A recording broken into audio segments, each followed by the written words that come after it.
and welcome to R&R, where bad media from the past needs a beating.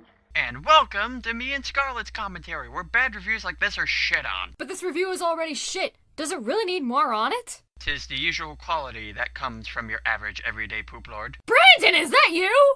And this time, I'm actually going to be cheating a bit because it's not really something from the past, but it's really based on something from the past. To be fair, Doug Walker the Nostalgia Critic have been doing this more recently with their newer reviews, so I really don't think anyone would be that anal about it. And so, I'm actually going to let it slide this time. And it's also Good to see that your improv hasn't improved the last time you were commentated on. That was your second mistake. Wait, what? Well, your first mistake was to see if she had improved since Ricky's commentary. And the second... Expecting improvement. a franchise that technically has been retired for several years, that has actually made a resurgence in a new OVA and live-action adaptation. I'm talking about Rurouni Kenshin. Now, I will admit the live-action movies are actually pretty decent, even by Asian standards. What do you mean by Asian standards? If we're talking Japanese standards, then, sweetie, you've clearly not seen Nymphet. Wait, what's Nymphet? A series that I'm glad didn't make it to the US. And besides, do we even need to specify as to how stupidly racist she just sounded? And this really is the retelling of the old Kyoto arc from the manga and the anime. I would say that, why did they have to butcher something that was already, pretty decent and well beloved by many fans, in fact? Isn't it a bit early for you to be saying this movie is a disgrace? I just feel opening up your review with you already slamming the movie's content just seems like a huge downer. At least get into the middle of the review before spouting your distaste for it. From opening up the review like this, it gives me an idea that all you're going to be doing throughout this review is bashing the movie out of bias. Yeah, funny thing about that! I hate you. So what makes this so bad if it's just a retelling of the Kyoto story arc from the manga? Couldn't they just made a complete retelling of the Jinshu arc when since it never made it as an anime adaptation? They didn't think so. I mean, the live action series didn't cover that either. And no, I'm not going to get into Samurai X Reflections, because it only covers part of the Jinshu arc, and it really just follows a very uncanny follow-up of Kenshin and Kaoru. It's almost like it's called Samurai X Reflections for a reason. Fuck this symbolism in my anime! Where's the Super Saiyan transformations? There's not enough fight scenes in this shit! Like SAO. Realm, I swear to God, if you ever mention that atrocity of an anime, I will rip your intestines out and feed them to your buddy! No! Not Bun Bun! He's just a boy! Just a poor little bunny boy! In fact, we're already starting out in Kyoto because, of course, it's basically told from the perspective of, God, no, not Misao! No, not Misao Akamachi! Oh no, my parents are sleeping in the other room, and I don't want to wake them. Yes, my parents just got done furiously fucking in the other room. So there you have it! Good God, I want to strangle her! So your problem with Misao is because she yells a lot? Well, so does Yahiko, Kaoru, even Sanosuke has his moments. Hell, are we even going to just ignore Seita Sojiro's literal mental breakdown in the middle of the second rematch with Kenshin? He was screaming more furiously than Yahiko does when calling Kaoru ugly, yet it's only Misao you have the biggest beef with. Keep in mind, Misao's shouting is more so played for laughs if anything, and her outbursts become a lot less frequent later in the series. Also, I feel just playing clips of her screaming at people is a very poor representation of her character. I won't go over everything she's done, but she's physically stood up on her own, helped Kenshin get to his destination in Kyoto, and even saved Kenshin from being stuck in the rain. That's only naming off a few of the achievements she's done, and I feel just leaving those important factors out really doesn't help your audience get a case of who the character is in case they don't know who they are. It gives them a false idea of what they're like.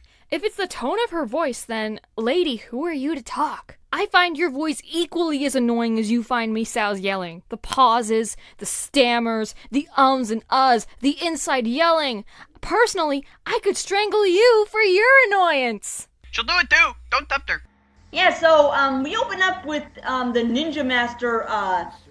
He fucking looks like the Ole Miss mascot, doesn't he?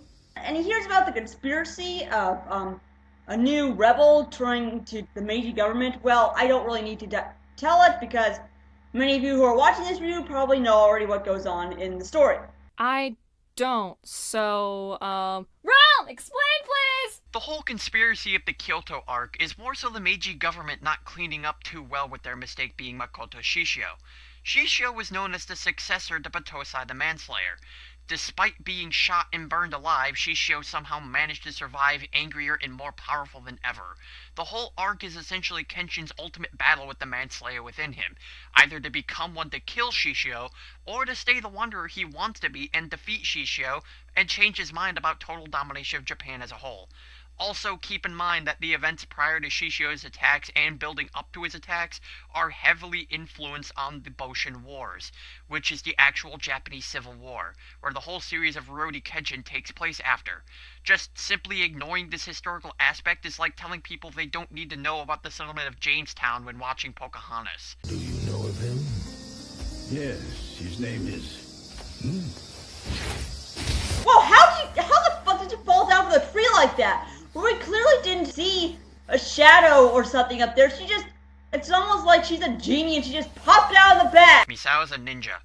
Ninjas are masters of stealth. They know everything about concealing their presence, so remaining completely hidden isn't too uncanny. Besides, we're talking about an anime/manga that has characters using after images of themselves for strategies, fat guys who swallow oil bags to breathe fire, a sword collector who has an elastic sword he can move at his every whim, and even in the manga, Hanya saves Bashimi from Kenshin's attack by using a substitution illusion. While I wouldn't say the series contains anything supernatural, it doesn't exactly pride itself in being completely realistic. Forced joke is forced. Spoonie just called. He said learn how to comedy. To try to eavesdrop with a little more discretion in the future. Oh god, no. Brace yourselves! Now then, tell me now. Tell me about the guy. Oh, good. Her voice acting is much calmer. And look who's covered in the irony. We then cut back to Misao as, she has a carrier pigeon. And how were these pigeons trained to find her? They're carrier pigeons. They're trained. Keyword here being trained to find their targets, and have been in use since 1150 as messenger pigeons. Yeah, that long ago. And they're still being used today. Why would it even be a surprise that ninjas were to have trained pigeons to carry messages? Are you also forgetting that they were used in the original anime and manga? During when Seiku's son was kidnapped by Cho of the Juppon Gatna, Misao stumbled into the area because she was hoping to beg Seiku for a reverse blade sword. After learning of the kid getting kidnapped, she quickly rushed out and sent a carrier pigeon to Okina and Kenshin to alert them that the kid was stolen. Did you forget that was a thing, or did you not actually see that episode? And this, of course, tells a slightly different retelling of how she met Kenshin and find her way to Kyoto.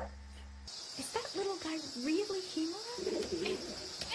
And boy, that pigeon sure refuses to let go of her, huh? Why does this dog keep humping my leg? It's as if it likes me or something. Wait, did he just punch that bird with his bare fist while holding a melon? Seriously, it actually looks like that. Why didn't you just write your essay? Stop wasting time! She however finds him from an abandoned shed until he actually agrees to take on Shishio at his mansion. Oh, and even in this version, he happens to be annoyed by her but at least not to the point in the anime where any sane person would basically just turn around, decapitate her without a second thought to shut her mouth. From what I understand of the character Kenshin, he doesn't seem like the kind of guy that'd get annoyed by a lot. Kenshin wasn't running from her because he was annoyed. He was trying to get away from Misao because he doesn't want her getting involved with the whole Shishio situation, because they could easily hurt her, or worse. Remember, Kenshin hates people taking hostages more than anything, and it's gotten him on the verge of turning back into Battosa the Manslayer not once but twice. Jinei and Saito are prime examples of that. On top of that, he doesn't want Misao to get heartbroken about what happened to the Oniwaban group. It's not out of annoyance, it was out of respect for her feelings, something you never seem to consider. Well, of course not, Rob. After all, this is Rant and Rave now, isn't it? That's all there is to this review. Hell, I wouldn't even call this a review, but a video complaining about things that this chick refuses to wrap her head around. Doesn't sound very entertaining when you hear it out loud now, is it? Kone Pass. Unfortunately, that is where he lost sight of him. Master Satan! You're so noisy. What is... Oh god! What the hell did they do to you, Sojiro? Seriously. This guy's the funniest recasting.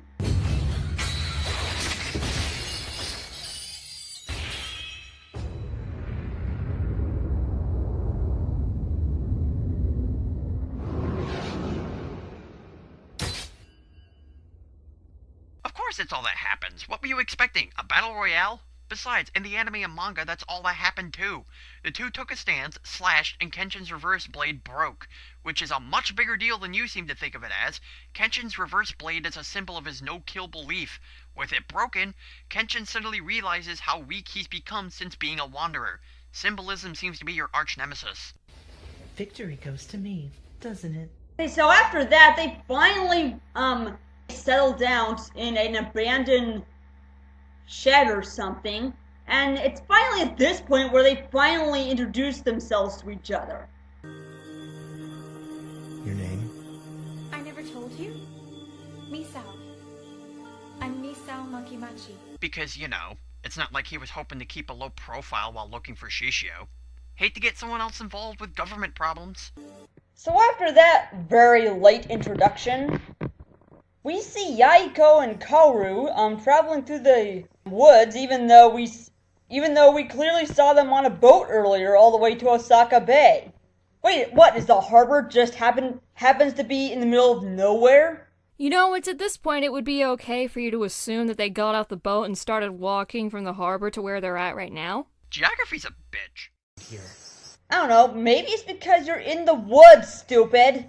Yahiko sounds a lot older. I mean, sure he's a lot less annoying though, but isn't that bit inappropriate for his age? He's supposed to be 10, not 18. Well, yeah, I could agree with you that the age is a big factor in his voice, and the casting for Yahiko could have been done better, but I wouldn't necessarily call it inappropriate.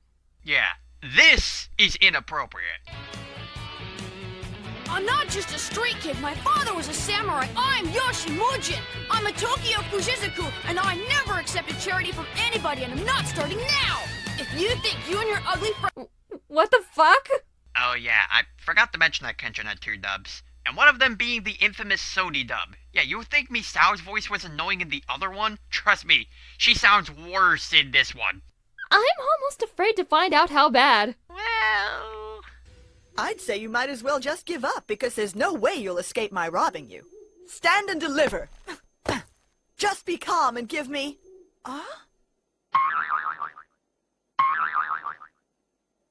Sorry, but I have no money. With the kind of rags this guy is wearing, I believe it. So what happened? Did your wife leave you?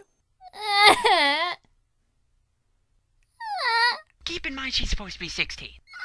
The way she's dressed, her tight little body is making my blood boil. And after that, they stumble across a cabin in the woods. Wow, they didn't even think for barging into someone's house when they're not even home. Wouldn't that be a bit rude? I mean, someone would pretty much try to kill them after suspecting them of robbing the place. Does this place look robbed to you? All the nice pottery, the lamps, the shelves, that tells you the place looks robbed? Also, while I'd be concerned about strangers entering my house, it wouldn't be enough for me to go, where'd I put my shotgun? Besides, it's a house in the middle of the woods. You don't think that's not going to attract any attention from passersby? Oh, and Yahiko happens to stupidly pick up a pot and drop it. He was startled! I see.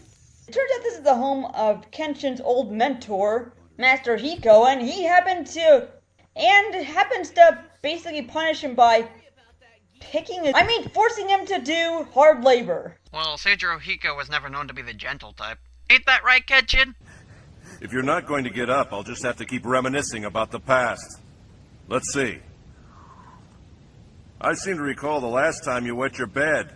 It was a bright autumn day when you were 8 years old. Or how about the time you were starving and you ate those funny mushrooms? That sure brings back memories. Oh, so you're up. I'm still reminiscing, so rest some more if you want. Hey! Stop standing there and give it a try. You want me to do it just like that?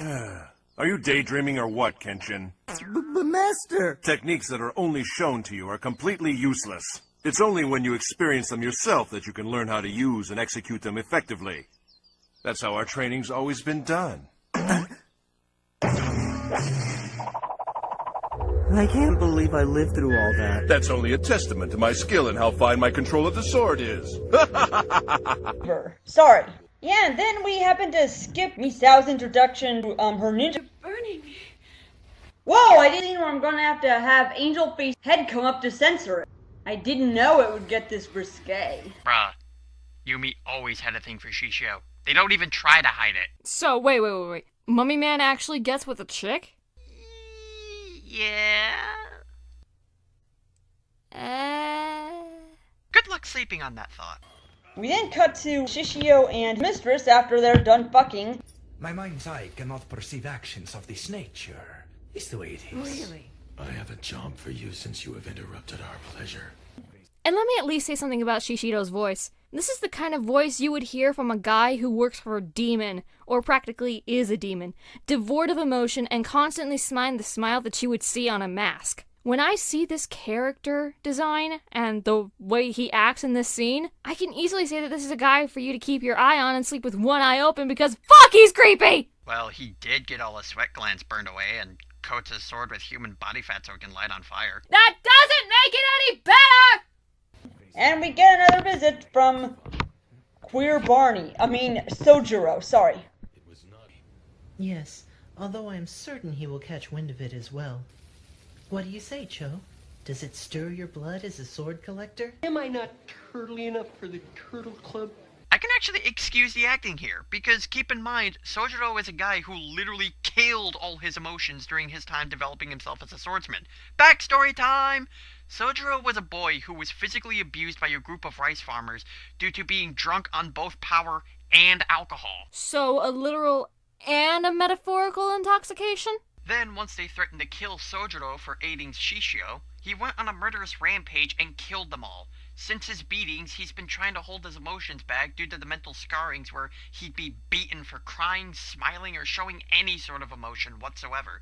So while Sojiro sounds emotionless in this dub, it makes sense. Sojiro suppressing his emotions is everything the character is about, and yet you leave that factor out? What kind of a Rurouni Kenshin fan are you? Yeah, and then we happen to skip Misao's introduction to her ninja clan in front of Kenshin by trying to get him a new sword and in front of what happens to be now a kitchen knife salesman. Okay, no. That guy didn't become a kitchen knife salesman. That is the son of a swordsmith. He doesn't forge swords because his father's name was tarnished by making swords that killed, and he doesn't want to run down the same road. Besides, Misao is only doing this for Kenshin because she wants to help replace the reverse blade sword that was broken by Sojiro.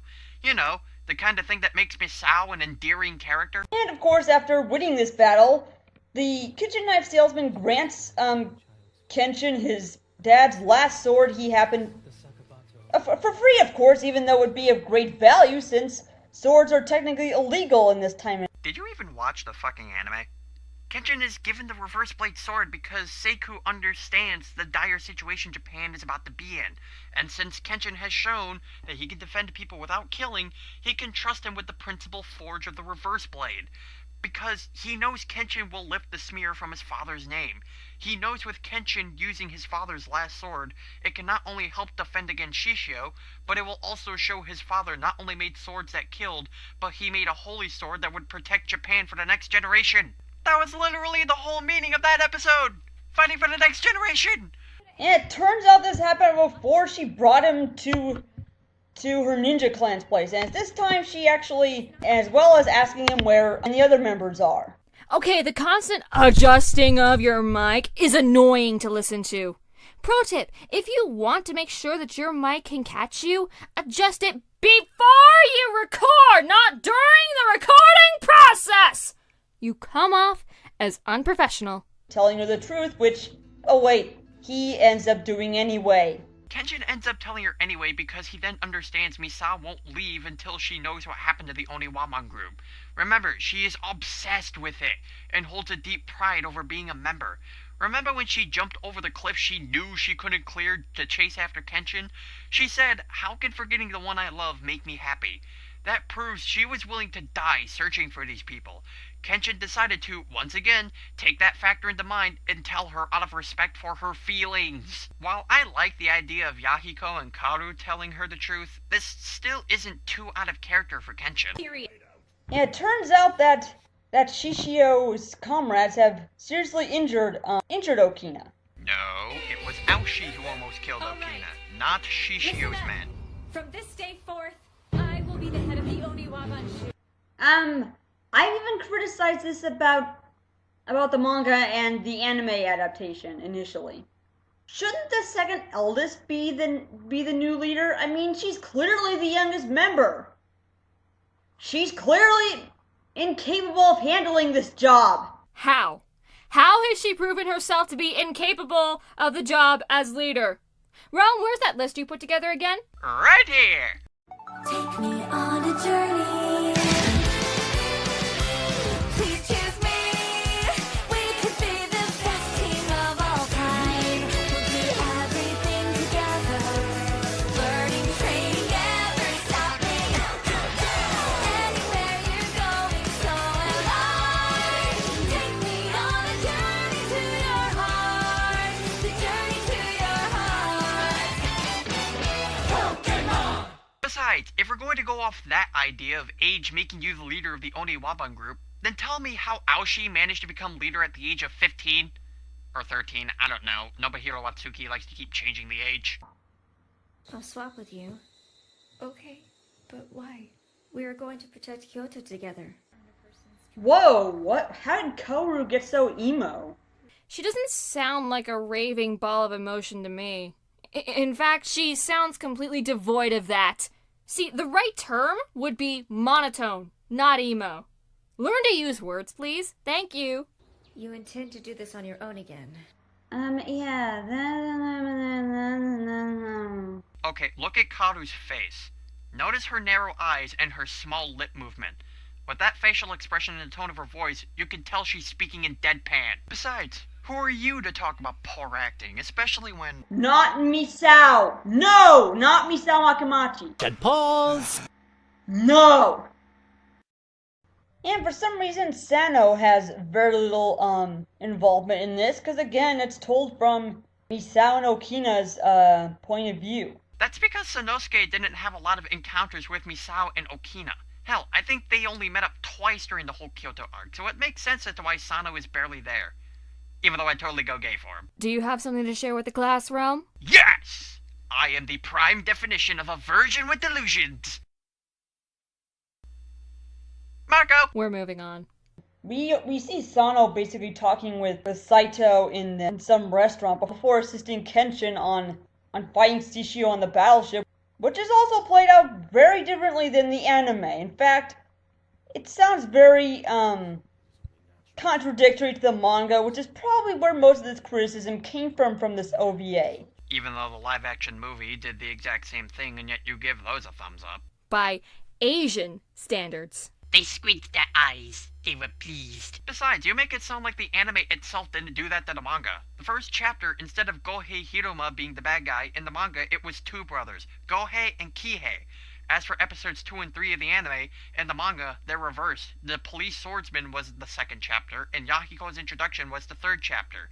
What I'm saying here is, adaptations tend to do things with different ideas not always 100% accurate to the original, which isn't always a bad thing. You might as well criticize the Avengers movies for not having Ant-Man despite him being one of the first Avengers, or how Captain America was one of the first forming of the Avengers when, in the actual story, He was still frozen when the Avengers came to be. That Hulk and Iron Man, though. I know, right? Oh my god, remember the scene when Iron Man took the elevator and slammed it down on Hulk's head, leading to...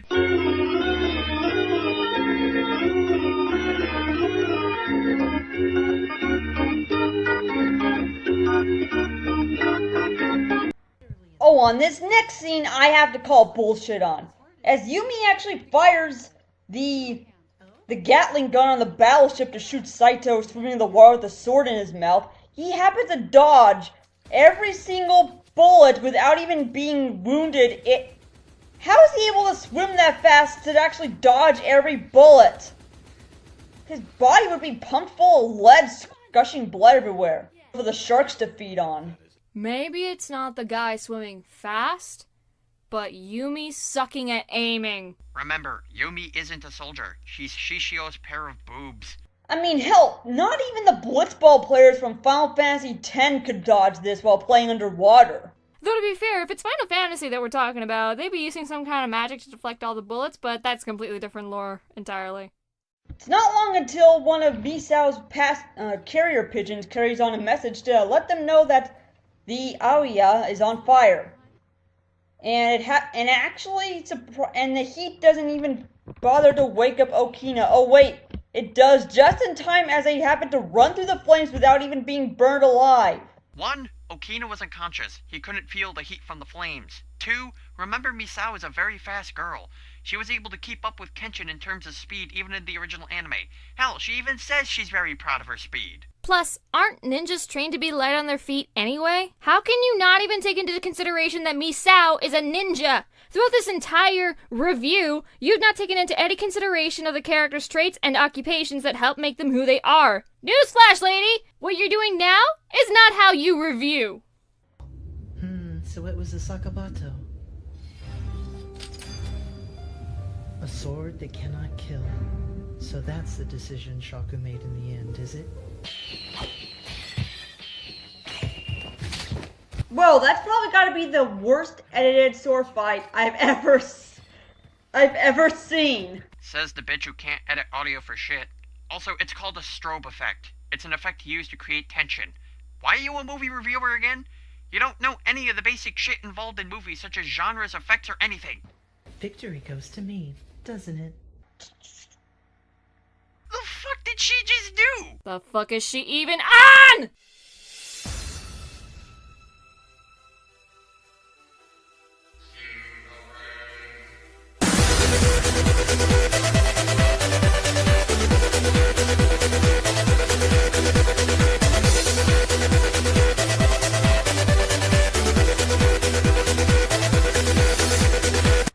After that, Kenshin, Aoshi, and Sano have arrived here without even being the least bit hurt. So in the end, this is the only place that got hit by the Great Kyoto Fire?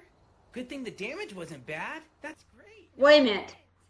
There's only one building set on fire in the Great Kyoto Fire. Why is it even called a Great Fire? If this was the only building the arsonist set ablaze. It may have just been one fire, but it's a very big deal. The fire was ignited by Shishio's men, essentially signaling Shishio was preparing to declare war against Japan.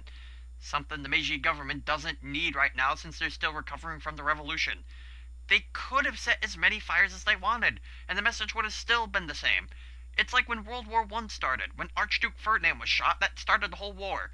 Sure, it was just one guy, but the message behind it was much bigger. Ladies and gentlemen, her arch nemesis known as Symbolism struck again. Not only could this have been good, but they did it on a story, but they already did it on segment has already been done before. And you're ripping off Spoonie, which has also been done before. Your point? And that's the new Kyoto arc. Is it so bad it's good or so bad it's irritating? Why bother asking that if you already started the video saying it's a disgrace? It could have at least continued to follow up and made an entire adaptation of the Jinshu arc, minus the flashbacks and epilogues in Samurai X, but that animation is a hell of a lot better, and that was made almost 15 years prior to this. You do have to take into account that the animation studios are on a budget, so depending on the budget will determine how good the animation can be. If the animators are smart, they can come out with something beautiful. If not, well, you get the idea. Besides, from what I've seen of the art style and the animation to the OVA, I find it much prettier than Samurai X. It's polished, fluid, and swift, like the style is supposed to be for the characters when they are in battle. It's no Fate Zero, but it's passable. Wait, hold on a minute. What? Didn't she say the animation was good at the beginning? Now we start off, as we look at the scene, the animation is not bad at all. She lied to us, Realm. I don't trust you anymore. I would basically consider this to be almost a parody of the original series. Then you don't know what a parody is. Parody is something made to make fun of something. I wouldn't even consider this anywhere close to parody territory. Even if you think it's that bad, that doesn't mean that it was made to make fun of the original series. You're just over-exaggerating. I mean, think of it like this. Your review may have been shitty, but that doesn't make you a parody of the other reviewers. It just makes you a shitty reviewer. Like, I know it's not trying to be funny, but it looks like a parody of the Kyoto story arc for Rurouni Kenshin. As much as I hate to admit it. That camera shift, it's disgusting. Like hell, it was hard for you to say. If you could easily put in your video without having any regret to uploading it, then it mustn't have been that hard to broadcast. Seriously, the cutaway though. The creepy smile verse. We're supposed to take this shit seriously? So, I would consider this to be among the golden comedies in my library. Let's see, it's probably going to be shelved with Animal House, Austin Powers, Happy Gilmore, Rurouni Kenshin, New Kyoto Arc. The problem being the first 3 movies you mentioned are actually meant to be comedies. You're comparing a shonen anime to comedy movies like Austin Powers and Happy Gilmore. Again, I ask, why are you a movie reviewer again? How funny is that? I mean, normally terrible movies are usually torturous to me, but this, it's so bad. It's horrendously bad to be in its own good, enjoyable way. Damn. I never imagined the English language would be butchered worse than anything in Happy Gilmore. And that movie did it intentionally. Again, this is Moronama, signing off. Ladies and gentlemen, it's that time again. Oh, is this the new announcer for the new patch for Smash Brothers? And this guy got the patch pretty damn early. Is this what he sounds like now? 'Cause I don't know, I'm not into that right now. He doesn't sound too enthusiastic or sounds like he's enjoying his job.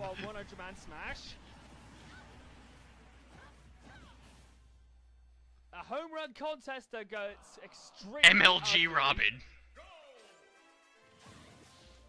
You got the Super Bowl this time. Swords girls not Super. of the Fire Emblem kind in the battlefield of Fire Emblem.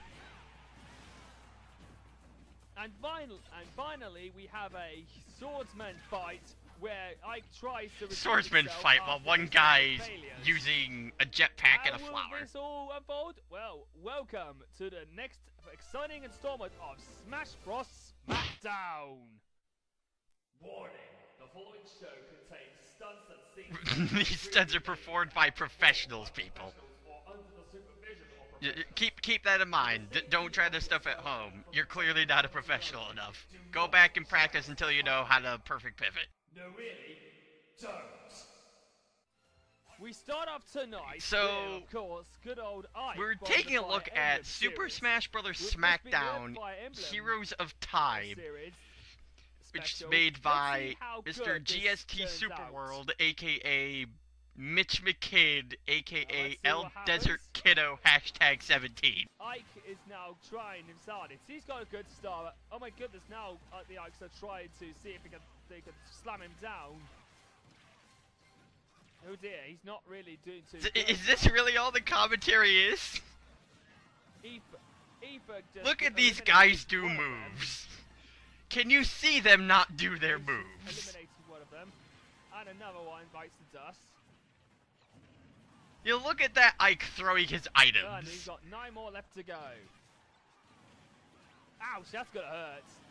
Oh no, that's gonna be bad. Got 9 left. Oh no, I got hit by dear, an looks like- explosion. That's what's he gonna bad. do?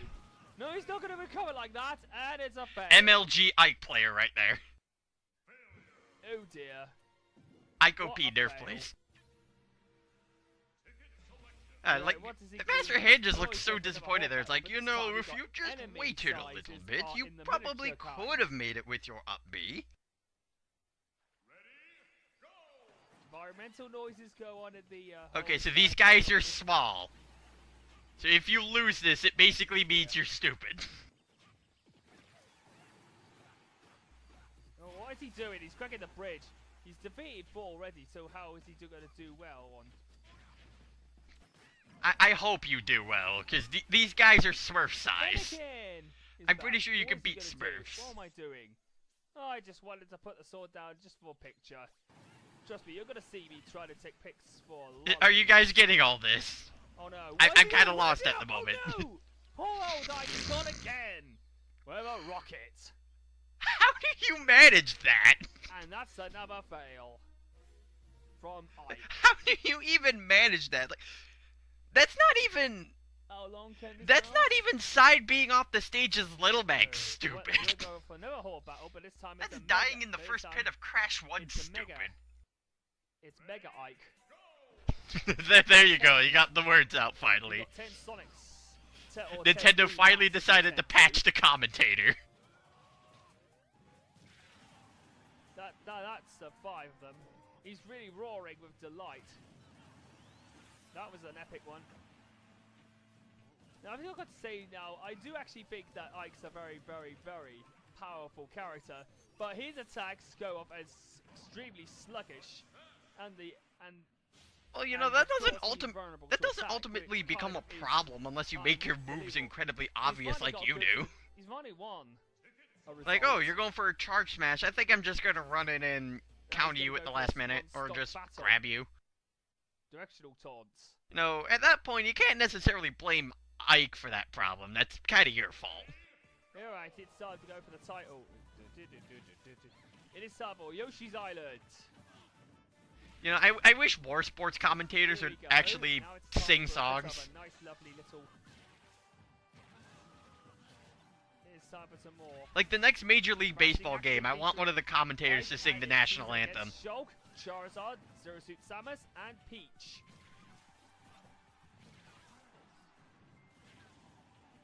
Oh my goodness gracious me! What is Ike up to now? He better. I don't know. What are you up to right now? You're the one who recorded this. Is extremely dangerous if you don't know how you're going to. If you can't disarm anybody of that, then that means you can. That means you're out of luck, and Charizard's gone already. Oh dear. You don't say! A giant club with an eye right on the very center of the whacking piece. That was a good strike. Like, it hurts. I never would have guessed that. And Zero Suit Samus flies out the screen with Ike. Good job, you won something with Ike. Lateral kick, that's how. That still doesn't excuse brings your the house performance down. of getting killed by Where is he going for? your He's going own for the rocket. whole battle. This time it's with 6 Dark Links. Dark Links. Sir, I'm pretty that is an odd way of spelling link. Looks like he's gonna really try and slice these guys up. But these guys will not be they will not be easy to defeat. What do you mean they won't be easy to defeat? It's Dark Pit. Oh, that was a well executed Dark Pit's easy to beat shot up. From slow motion, that could be a highlight. Okay, you have one left. Don't screw up. Don't. Oh dear. Ike, recover! Please recover, Ike! No! Okay, if the rocket wasn't bad enough, it's the capsule. So that means Ike is out of Master Orders. Good job, Alright, time for stupid. the next event. So, ladies and gentlemen, welcome to the 100-man smash, where we attempt to smash the target of Pikachu's. And who is up for the job, you may say? Lucina! Wait, Pikachu's? Of Fire Emblem Awakening. Sir, there's something wrong here. I don't see any Pikachu's right now. These look like Mii fighters. Already. And anybody who wants to know what GSP means, it's called Global Smash Power. Once you connect to once you connect to the internet for the first time, you unlock this this lovely little feature. It tells you how much power you've built up during, how much total power you've dealt with in any of your foes. That's such a vague explanation for it, though. Like, yeah, global smash power, yeah, it's a kind of power, but it's more so like a glorified rating system. Oh, there's the Pikachu you're talking about. Whoa, no way. Pikachu's out. There better be more, because you said Pikachus. Goodness gracious me. Why does Ash have to keep a Pokemon, his starter Pokemon, uninvolved? Goodness gracious me. Now Pound Cake's not really giving a chance. I think there's another patch that needs to be needed. The commentator doesn't exactly know what subject to focus on. Like, first you're trying to talk about the Pokemon anime, and now we're trying to talk about one of the characters in the match, and then we're back to exactly what they're doing in fighting. This commentator is incredibly confused. I'm not sure this patch is worth it. Does this patch even work? Oh, now everybody's beating her up so that she can... Well, gee, it's almost like it's supposed to be 1 versus 100. So if all these fucking people... She's now finally gonna try and see if she can try and get rid of them all in good time. Oh, is that what you do in this mode? Oh, she's built up... She's actually got some good damage. Okay, so it's not trying to see how many power blocks you can throw off the stage. That's what I thought it was. Oi! Let go of that, you greedy Waddle Dee. King Dedede. I'm pretty sure he's not a Waddle Dee. He's such a greedy person, isn't he? Annoyingly alliterating for added agitation. Oh, only 6 more to go. How She's handsomely really humorous smashing he that is. record. Oh my goodness gracious! Now that Lucy.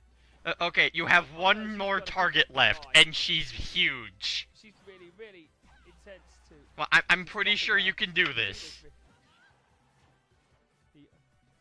No, come on, come on. No, oh. Oh no! That Get giant good. Lucina just failed. She's failed on the last That's hurdle, disappointing. and she's only got 99.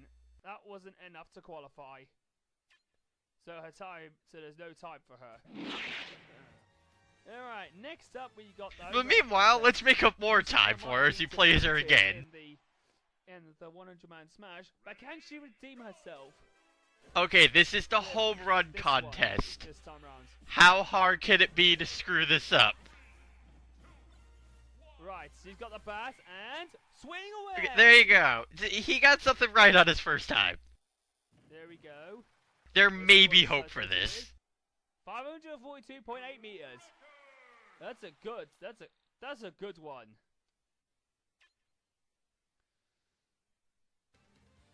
So who's she gonna go up against? Well, she's gonna go up against female Robin. You know, why does this always have to be some kind of competition? Can't Lucina just walk home and be proud she hit a sandbag? How female Robin fare? A little bit short there. Come on, does she do it? Wrong button, sir. That was a fail. You did it right the first time. How do you screw up? No, the target. She has to beat Lucina's target in order to get it one. There you go. Now you got it. That looks a bit more further, doesn't it? Has she smashed it? She has. Robin. I'm not too keen about this announcer. I don't know. The announcer they're having right now for this game, it's just they sound very unenthusiastic and don't care for their job. Is a bit upset over the I'd like the old announcer back, like the old commentator in this game. Sounded much more lively. From Fire Emblem. The patch just doesn't seem worth it now. Duel. It's a five stock match where Lucina. Lucina what? Oh dear. Now Lucina what? And Robin must do a fight in order to fight Oh, okay. To prove who is the best. They have to do a fight. They might have proved it. Robin might have proven that she did a much better job in than Lucina, but she must prove now that she's a better sword fighter. Oh, special fly! Yeah, better sword fighter. He says as they're using items Robin other than is now swords. 1 life up. Yeah, that's fair.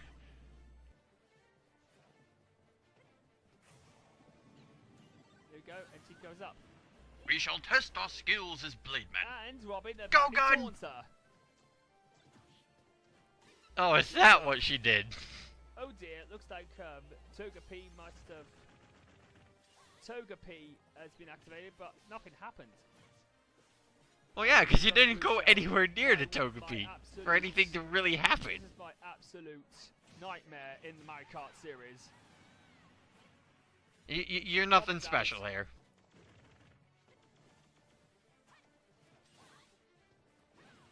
Oh dear. There we go. Now she's got the. No, she's got the. The smash ball is off Lucia's hands and now back in Robin's hands. Oh, Was that what happened to it? That was close, but no cigar.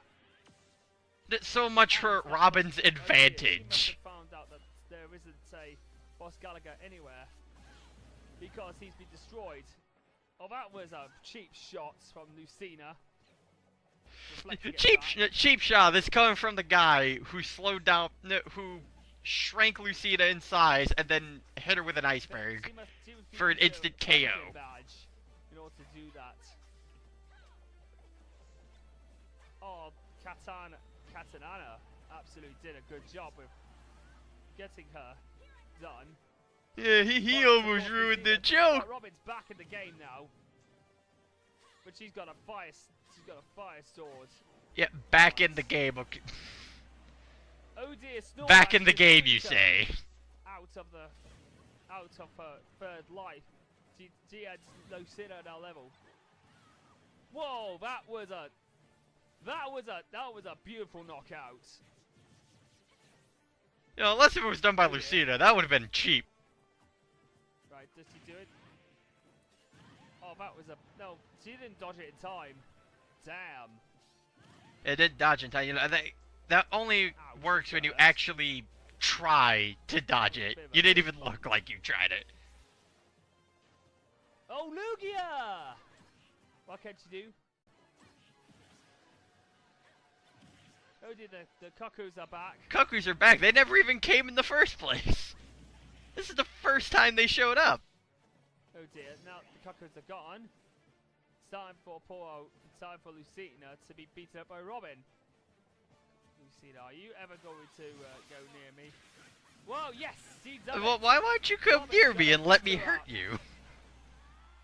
Come on, be a sport. Lucina is Speed Star KO'd. And of course, happy. Oh, fighting talk from the. They didn't even talk. From Robin, but she gets knocked out. Lucina gets revenge, but she's 1 life down. So, but which puts Robin in a good. I don't think you're in any position to talk about advantages right now, considering how this match started.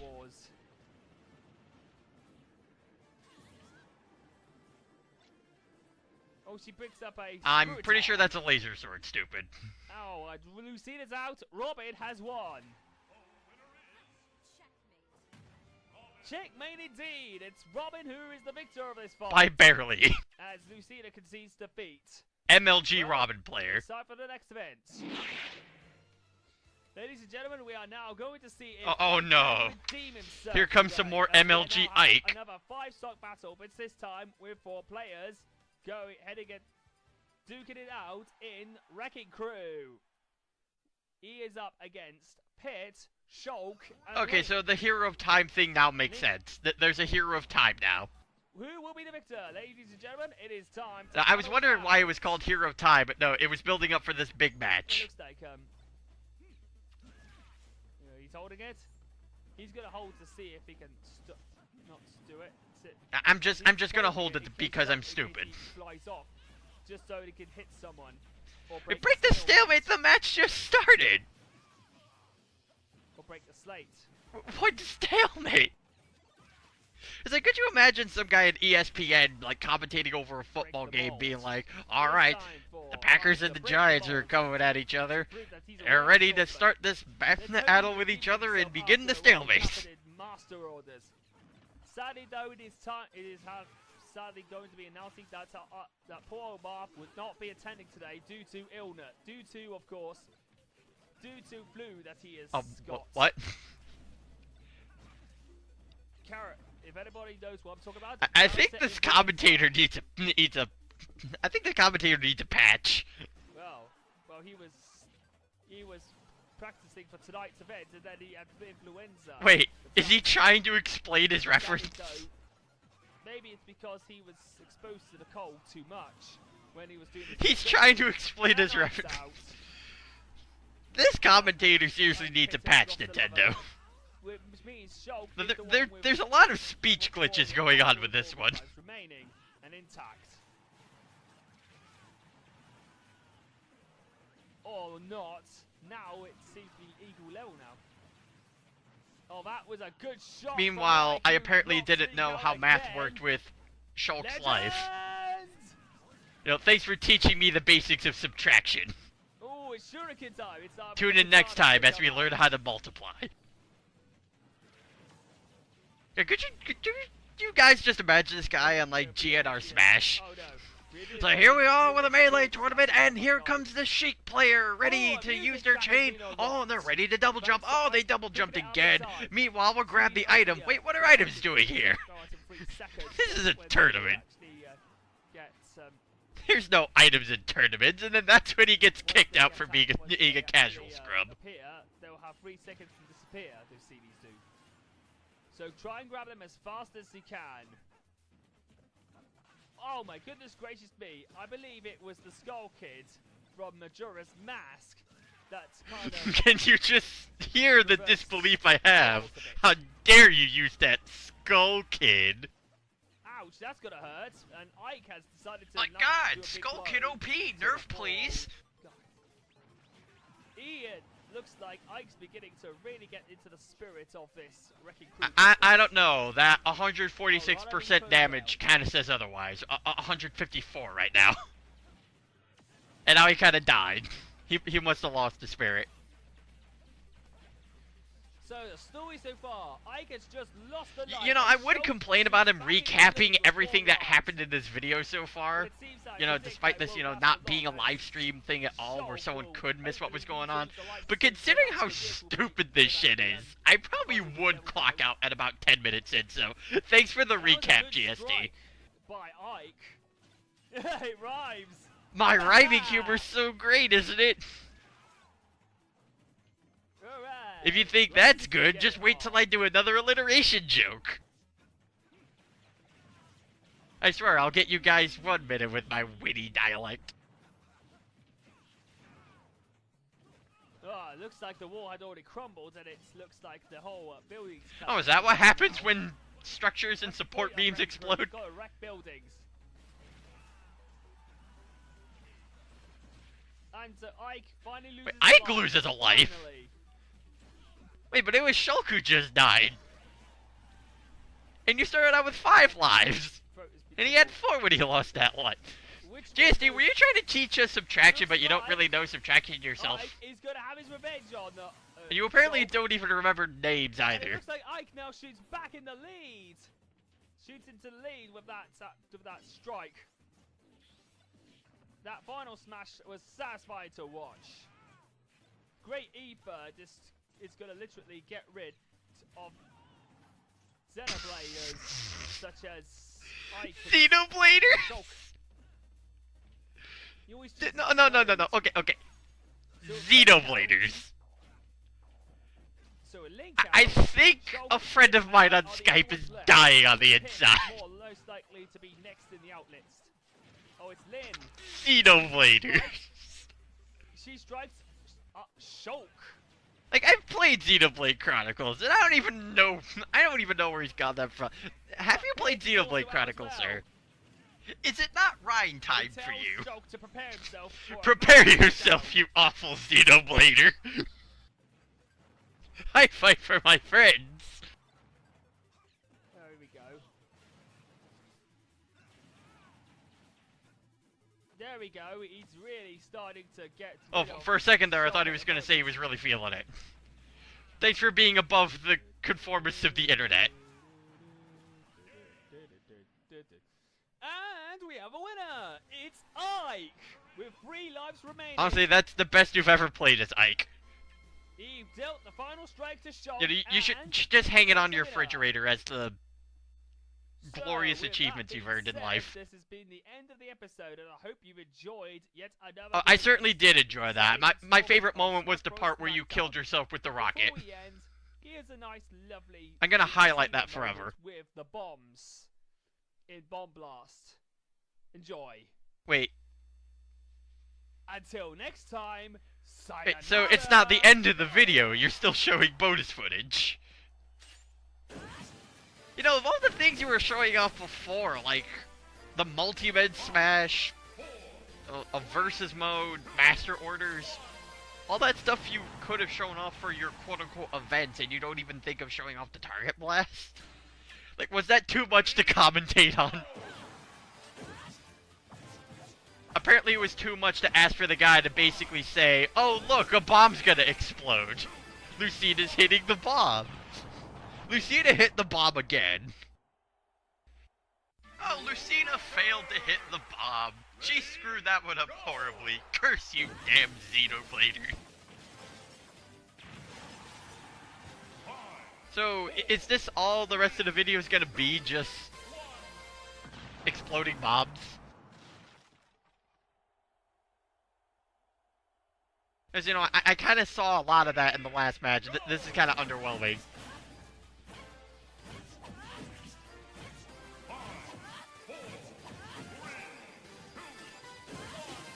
Good job.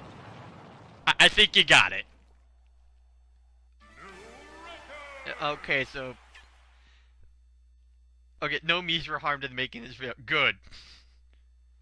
That's good. I was worried about the Mii's safety. Wait, hold on a minute. Is the rest of the 2 minutes seriously nothing but this black screen?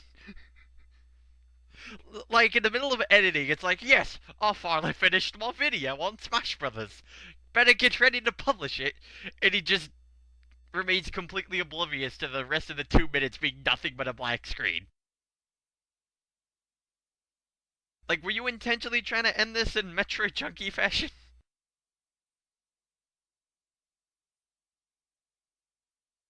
I think this is it, guys. I think this is it. This is how we're ending off our note. You know, Ike killed himself a bunch of times in stupid ways. You know, the guy not knowing how to recover his Ike.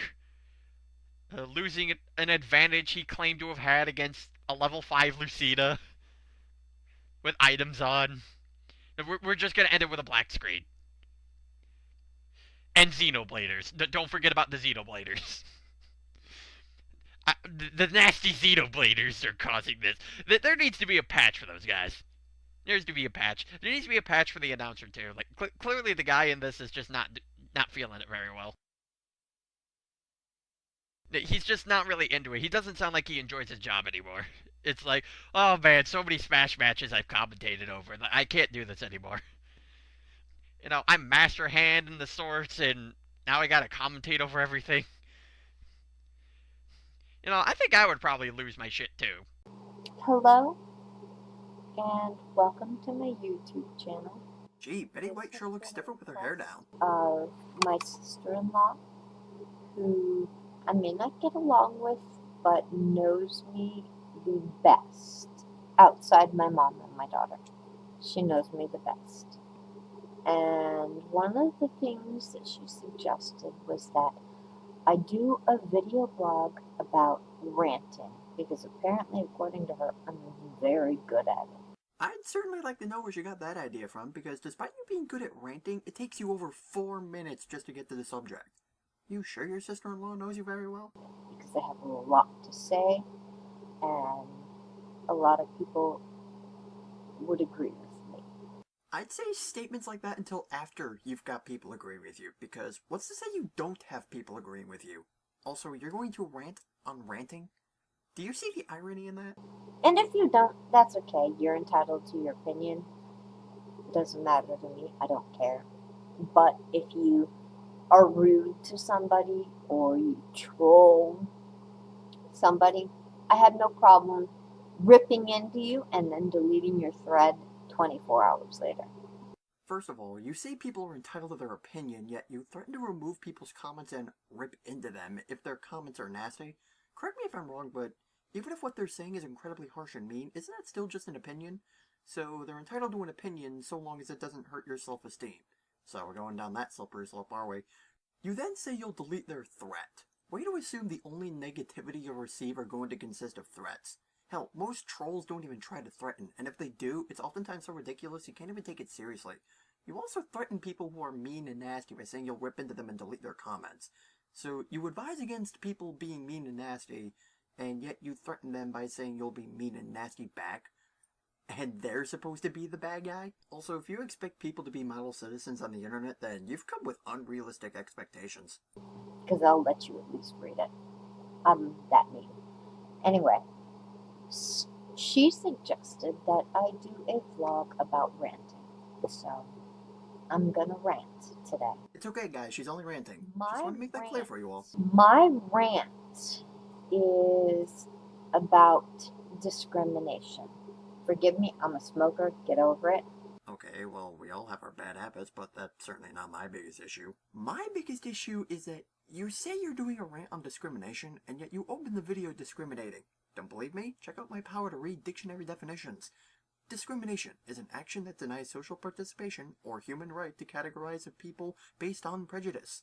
You say if people are mean and nasty towards your video, you would rip into them and delete their comment. So you're denying people social participation due to their way of expressing their opinion.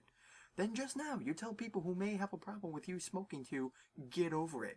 Again, isn't that an act of discrimination, since you're telling people who may have a problem with smoking to simply get over it? I just came back and I already have to deal with this double standard bullshit. And please do not take this the wrong way. I have nothing against any races. The godmother of my daughter is African American.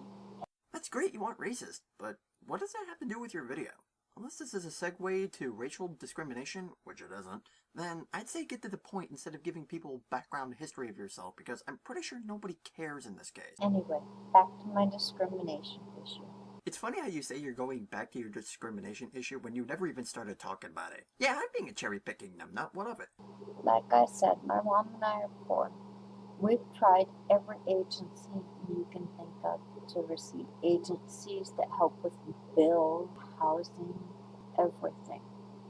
And they tell us one of two things, maybe three depending on the agency. But the major things that they tell her is, oh, I'm sorry, but you're outside the allotted time to make the request, which is the number one thing. The other thing is, oh, I'm sorry, we don't have the funds needed to help you in your situation. Well, to be fair, not all agencies can run 24/7 and they don't have an infinite budget. Plus, you gotta take into consideration that they deal with more than one client each day going through the same thing you're going through. I get food stamps. I get medical coverage. So does my mom. And I have a cell phone. I do have a cell phone. My cell phone, isn't it pretty? Yeah. It comes from the government. It's prepaid. Well, that certainly explains the phone, but I'm still confused about the house you're in, the furniture in it, the computer you're using, the webcam you're using to film this video, and the internet you're using to make uploading this video all possible. I don't pay a dime on my cell phone. And it bothers me quite a lot because I will go into these places to reapply for food stamps and stuff so I can get food for my kid and to help my mom. And I go in and I have to get a ride to go there. And it's generally by my sister-in-law. And I go in and I see these people, and they are not people that work there. They're just people that go there to get the assistance. I see these people with brand new cars. like cars that cost more than my house. Okay, I know I'm being a cherry-picking asshole again, but how do you know they're more expensive than your house? Do they still have the price tag on them? Also, where's the part of the discrimination? So far, I have heard nothing of discrimination, the main topic of which you were supposed to be ranting about. Not only that, but they've got things like iPhones. And I'm not talking the new age iPhones. I'm talking the most expensive $200-300 iPhones. Whereas I'm struggling with a prepaid government phone. No car. Well, have you ever considered some people are just on different welfare plans? I mean, hell, I'm pretty sure some people fall under different conditions that will let them get more perks to assist in whatever their disability or conditions are. Plus, you have to keep in mind they have to be truthful about their conditions, because lying about them could get them arrested for stealing. Obviously, someone like you probably want to get the same perks as a physically handicapped person. Wait a minute! You say you're poor and the government pays for everything, but where do you get the cigarettes from? Last time I checked, those aren't cheap. It has not. Well, it kind of does. And those of you that do know, and please don't think I'm racist, but those of you that are white and do understand, when you are white and you're seeking out assistance, you don't get the same amount of benefits and assistance that the African Americans do. Can I ask you something? When you were seeing all this happening, and this irritated you, why didn't you ask why? Why didn't you go to that agency and say, hey, what did they do to get that? Also, some people are given more than us white trash folk because foreigners aren't from the US, and they need to have a way to make building a home and living life affordable, so some of them are given benefits such as extra money, free appliances. It's also their living conditions can be met. It's not out of racism, it's out of convenience for foreigners. I would know. I used to work at a place with a foreigners policy. Like I said, don't take offense. I love African Americans. Yeah, I love black people. Except when they get them Hummers, them iPads, damn niggas stealing from us cracker people. Awesome. So please, please do not think I'm being racist, because I'm not. I'm just stating a fact as I know it. Well, just because you're stating a fact doesn't mean it can't be racist. When your opening argument is to why you're being given less benefits than someone else simply over the color of their skin, I'm sorry, that can come off as racist. I worry about the future for people. I worry about my mom, who is legally blind, has kidney failure, and is currently going through rehabilitation to relearn to walk. Jesus Christ, I'm going to come off as a huge asshole right now, but give me a break. I swear, if it's not giving background history on yourself, stating baseless claims about agencies, it's you trying to guilt trip us by telling us sob stories. Look, I'm sorry for your folks and all, but right now, you're just coming off as selfish and trying to use the conditions of people in your family as a crutch. If you think that's going to get someone like me to let up on you, then I'm sorry, I'm not going to do that. Not unless you give me a good reason as to why I should, because right now you haven't made a single point yet. Outside of worrying about her, I'm worried about my daughter. Oh, son of a bitch. But I need shoes for her, and her shoes cost $1. And I look at these kids that go to these facilities for assistance, and they got shoes like $100, $200. And I'm sitting here thinking, how in the hell is this possible? Now, people always say, and I do hear this a lot, why don't you get her dad for child support? I'm a single mom. Why don't you get her dad for child support? He should be helping. I have been trying since the day she was born. Unfortunately, he is one of those deadbeat dads. Ooh, classy.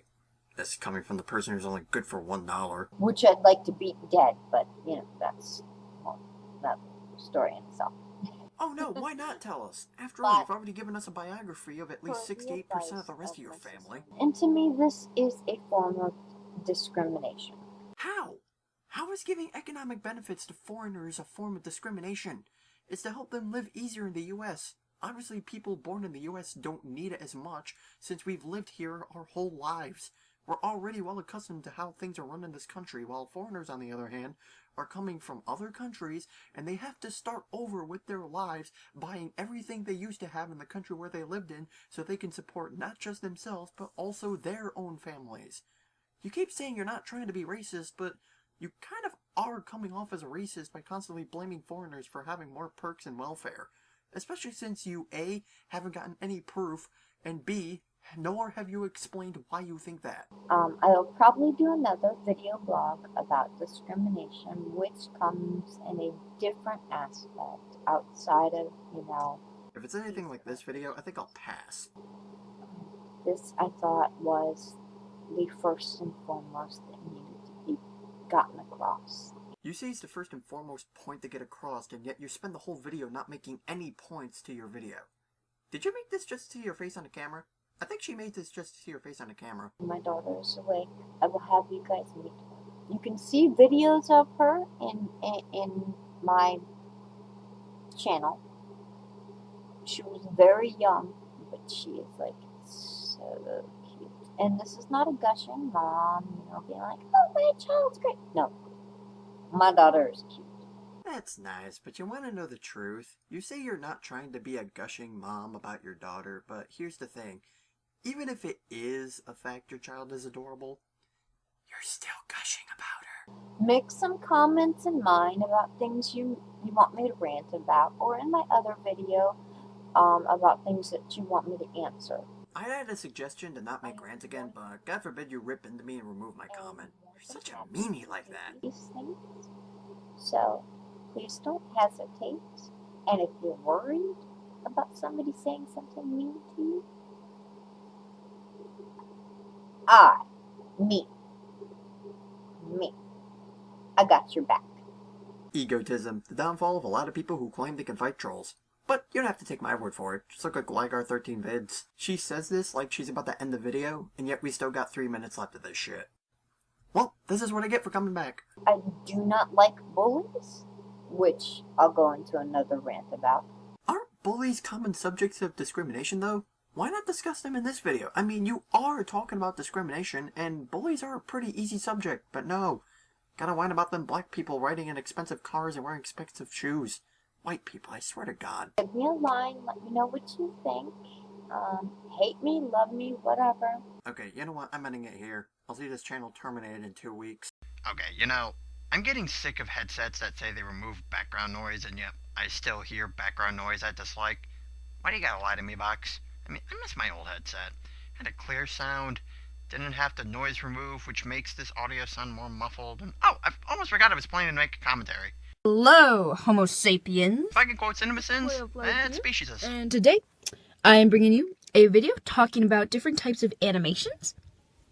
So, I picked 3 out that I thought of, and let's just talk about them, I guess. And you guys can let me know which animations you like or don't like, or tell me any others that I didn't list in this video. So let's get started. The first one is frame-by-frame animation. So this is the animation where you draw something, you save it, you draw another thing, you save it, and you just put it all together. So, to quickly explain, this can be either traditional or digital. Traditional, you just need a camera and a drawing, and then digital, you just need Come on, spit it out. You can do it. I believe in you. A art software and a video editor, so you can put all the pictures together. Yeah, you got the words you wanted. And I may be sounding like a nitpicky person here, but don't both processes result in putting the pictures in the same software? I mean, they both go into a video making program, so does it really matter how you put the pictures in? It just matters if they even make it into the video editing program. So this is the type of animation that I use. Just go on my channel and find any map part, and those are all frame-by-frame animations. I particularly prefer this animation type because I guess it's more straightforward, and there's so many different levels of it. Frame-by-frame animation, while the idea is straightforward, the process becomes a chore. I mean, considering how I used to do a lot of frame-by-frame animation, and still sort of do, it takes longer because you have to draw out each individual picture, scan it, and align it appropriately with the video program. And oftentimes, one mistake can scrap a whole project if you're not careful. And yet you don't seem to bring this up. Yes, people, it's going to mean something later on. different levels of it that you can do. That's with all animation, but I feel like this is also pretty, like, there's a really big range of people who frame by frame animate. Some examples, if you can't picture what I'm talking about, include all the old Disney movies. A lot of old animated movies use this style, but nowadays we have 3D animation. I'll talk about that later. So some examples of Disney movies would be Bambi, Sleeping Beauty, Snow White, all the Disney movies. Yeah. All the Disney movies? That's funny because I could have sworn that movies like The Little Mermaid, Lion King, and even Hunchback of Notre Dame have their instances of using CGI for their animations. Okay, yeah, there's some frame-by-frame stuff, but those movies have used things such as CGI for multiple effects. God, I'm just so nitpicky right now. And I don't know. I think it's nice and straightforward and fun. Hey, I got a question. This is called Animation Rant, right? Where exactly is the ranting? All you're doing right now is praising frame-by-frame animation and saying it's your favorite. That's not ranting, that's just you praising a specific style of animation. I'd like 1 minute and 55 seconds of my expectations back. So, on to the next one, which is stop motion. This is where you need a camera and an object that you're going to move. So you keep taking pictures and move the object slightly per frame, and then you put it all together in a video editor or whatever you do. And how exactly is this any different from frame-by-frame animation? It's literally the same process. Make a picture, scan it. Make another picture, scan it.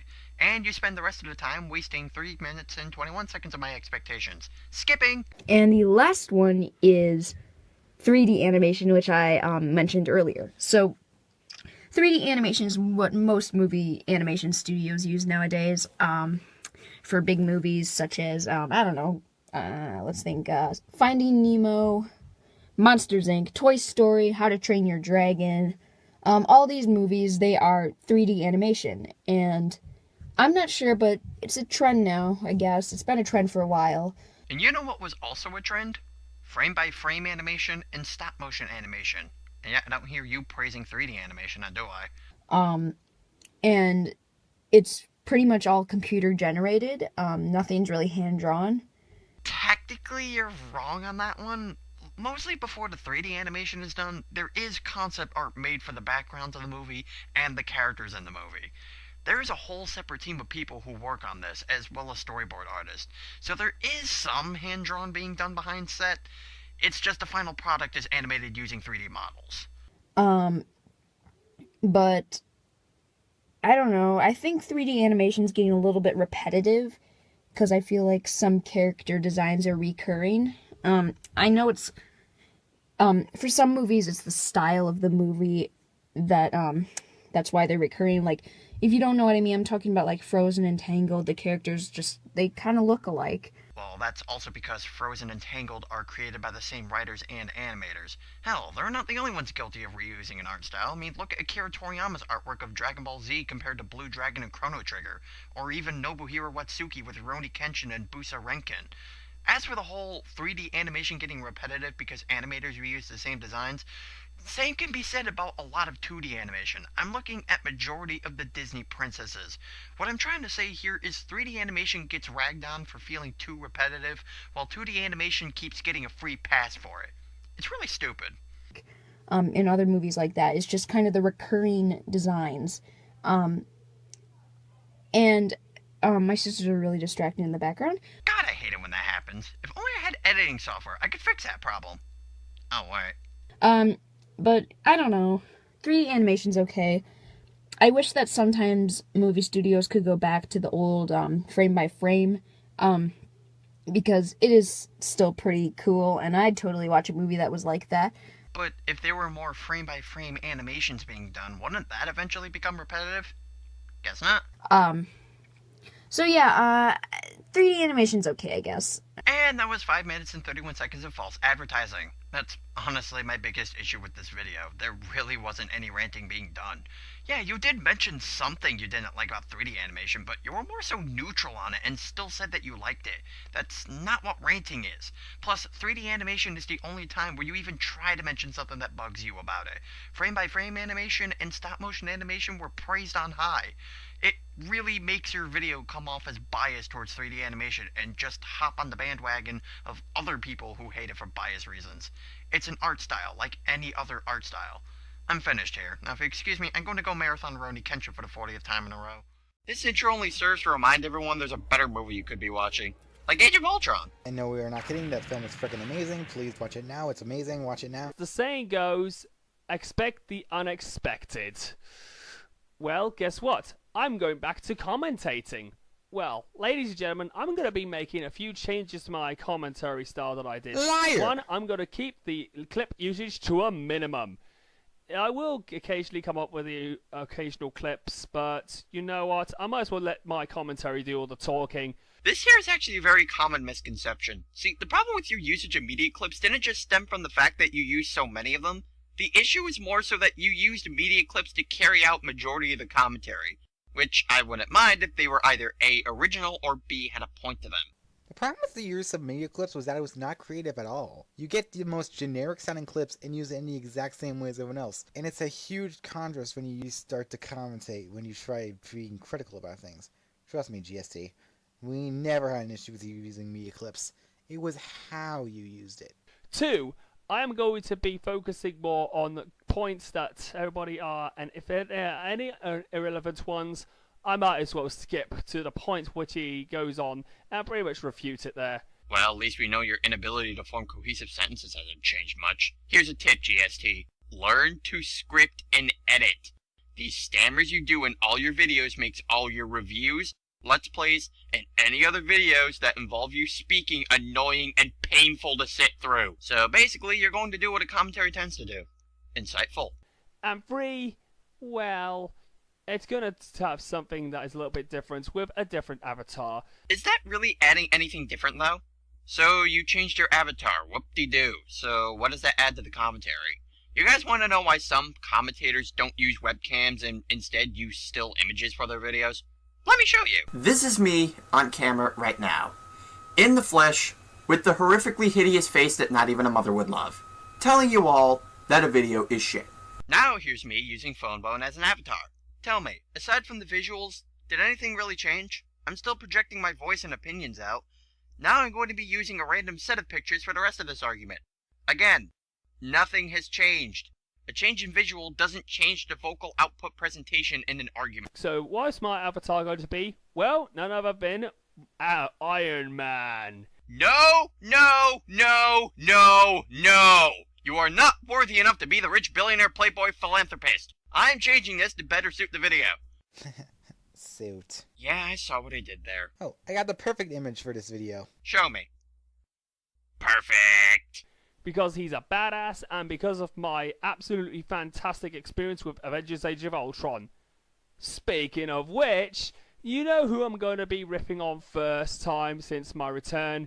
Oh yes, none other than everybody's favourite movie director, Uwe Because we obviously couldn't guess from the title of the video, and description, and the fact that most likely the comments will be nothing but Uwe Boll sucks comments, and the fact that you showed name and text, but who cares? But how does that relate to Age of Ultron? If you're going to say speaking of, at least have the following statement relate to what you are speaking of. For those who aren't in the know, Uwe Boll is well notorious for making absolutely abysmal film adaptations to video games. And he recently had an outburst after his Kickstarter failed recently. One for Rampage 3. And I highly doubt everybody's gonna back that. GST, you just said his Kickstarter failed, so of course no one is going to back something that failed. Redundancy, you has it. Please get rid of it, it's disgusting. Well, anyway, he's got 2. 1, June Kickstarter, which has nothing relevant to the subject, and 2, him insulting the audience because they didn't even back his Kickstarter. So what did I think of those videos? Well, do you really need to ask that? If you're commentating on a video and hoping to riff on it, of course your opinions on a video are going to be negative. This is another problem with GSD's videos. They're so poorly constructed to the point where they have a shit ton of pointless statements that serve nothing but to drag out the video. Let's get on with it, shall we? Oh, this is really gonna be painful. You see what I mean, people? The Hollywood Reporter, right? Look at them. They're all laughing and smiling. All your idols. You want to be like them, right? So you reading that shit and Steve Beckham and George Clooney and everybody. And you know what they're doing? They're laughing about you. Yeah, I think they're laughing mostly because of how much your bullcrap really sucks. They're pretty much laughing how pathetic you are. Yay! We open up the video with GST insulting Uwe Ball, which I want to have a problem with, except he raises no argument whatsoever. Get used to it, people. He does it throughout the entire video. They're laughing about you because you make $2,000 a month, and the only thing what you do is you bring it to the box office. Really? I think filmmakers make a little bit more than that. Really now? You think filmmakers make more money than what Uwe Ball states? Well, you care to supply a statistics chart to prove your point? GSD? Hello?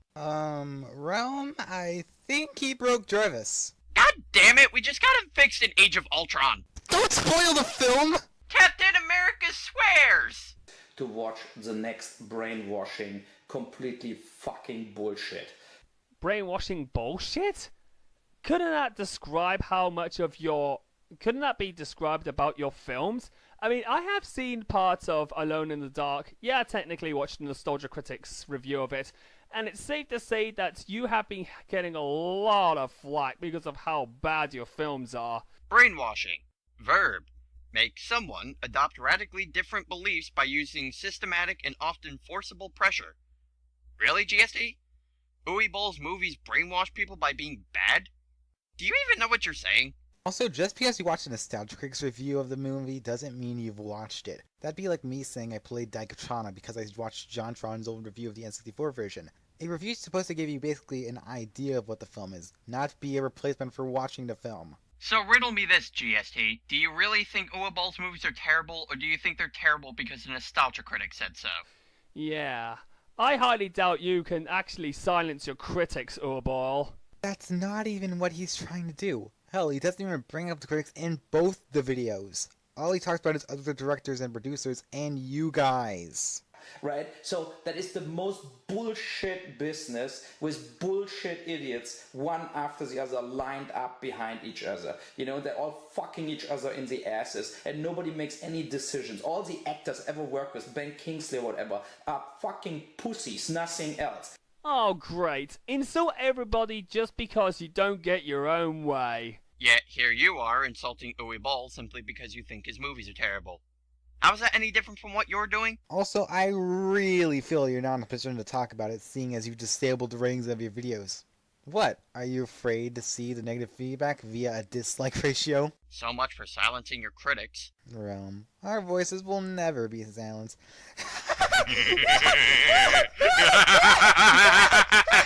Man, that's real mature. Not. Oh, look at you, all covered in irony. See? This is what we meant by your usage of media clips. Your Wayne's World clip was neither funny or creative. In fact, it's the most predictable way anyone has done it. It just wastes time instead of actually helping you. Also, we get it, GST. Your comment was sarcastic. You don't need to have it shining in bright Vegas lights. The point of sarcasm is to not make it obvious your statement isn't what you believe in. When you make it obvious you're being sarcastic, it ruins the joke. They are in the assholes of administrators, agents, and publicists, and attorneys. They protect them. And that is like how Hollywood sucks out the capital of so many rich people around the world. They're sucking all the capital in so that they can fucking drive a Ferrari in Beverly Hills. Are you really suggesting that people will buy a Ferrari all because they want to get the money because they're actually either starring in films, directing, or producing? No. He didn't say that at all. His point is that Hollywood sucks money away from producers and directors so that they can take the money and spend it on themselves. Pay attention, please. I wouldn't say they would want to have a Ferrari. In fact, they might want a Honda or anything that is more economical. But what if the Ferrari is a bisexual? But seriously, do you really have to stop the videos to say that Hollywood might not be buying a Ferrari? Who cares what car it is? It doesn't even really affect the statement. That is the film business. It's like a dirty pieces of shit, and I never played that game. I made movies and focused on the movies, right? And that is how I operate. Actually, I highly doubt that I will believe that. You highly doubt you would believe that? Dude, if even you're doubting your beliefs, then I suggest searching your faith. You might be lost. I mean, why is that what you think that people operate that is completely bad and pretty much milking off franchises? This commentary was brought to you by the Word Blender, taking words together and mixing it up to make no fucking sense whatsoever. Though in all seriousness, while Uwe Boll doesn't exactly elaborate it the best, I can sort of get what he's trying to say. He's saying Hollywood is a bad business because it takes the money from directors and producers who work hard producing movies and spends it on themselves. Now, whether or not what Uwe Boll said is true or not, that's essentially his argument, and yeah, that's a pretty bad thing to do. Think of it like this. That would be like a boss of a corporation deciding to lay off all their workers and underpay them just so he could buy himself another couch. So that's why everyone in the CC is only getting $7. My question is, who's the boss? I am the king of the couch! Please kill me now.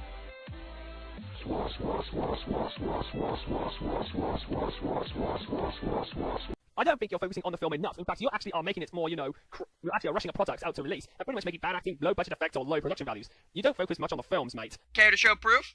Where's your proof that Uwe Boll's movies are rushed? Nothing? The whole video's just gonna be like this? Plus, you're not really in the best position to talk either, considering how many times you stumble over your words in all of your videos. From the way you continue to struggle saying each of the lines you record, it makes it feel like these videos in themselves are also rushed, just to produce more content instead of focusing on the quality. Citation needed. At least with someone like Asa, he at least used clips of an interview, or I don't know, used it because of something that related to it or something. You just expect us to take your word for it even though there's no real proof you really have. I mean, that is not how filmmakers operate. If you actually learned that by now, you wouldn't just be able to do this rant now, wouldn't you? GSD, how do you know how filmmakers operate? You don't even know how to edit shit properly, yet you think you can criticize someone who actually is in the business. Now, again, I wouldn't mind you doing this if A, you weren't a walking tub of irony, or B, you actually explained yourself. Just saying that's not how the film industry works is not a good point. Why doesn't it work the way Uwe Boll thinks it works? You can't just say something doesn't work this way and not explain why it doesn't work. It doesn't refute the argument, nor does it inform people. It's so pissing me off how fake that business is, but also how the young people of today fall in the fucking trap because they're all stupid. Wake the fuck up. I'm not really sure if you're going to convince anybody just to say wake the fuck up. I mean, that could be done. That is more, used in terms of people who want to rise up against their government, but against the film business? Jesus Christ, what kind of drugs are you smoking, mate? It took you exactly 19 seconds to say, no you. Kill me.